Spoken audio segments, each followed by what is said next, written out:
Okay, remember that they're changing my voice because they're intensely jealous of me.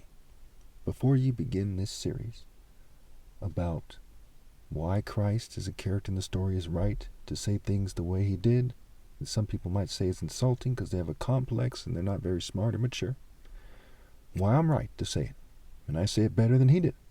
As a character in the story, I'm the idea it's superimposed on in its glory at its greatest point, the top martial artist ever. You need to understand that there's a bunch of weirdos who either rape kids, again, they rape kids, or they're yoked to those people that do.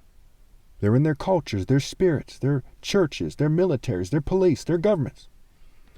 And they persecuted me without cause to such an extreme that they forced me to emphasize this by their actions. They forced that response. Left me with no other logical option. So not only should you know that you should only listen to me about God, but you should utterly despise the thought that somebody would even begin to try to argue that you should magically listen to these traitors who are teaching in a way that's not authorized by God. They're not obeying God through me. After my flesh dies, there'll be no way for their churches and movements to be right with God.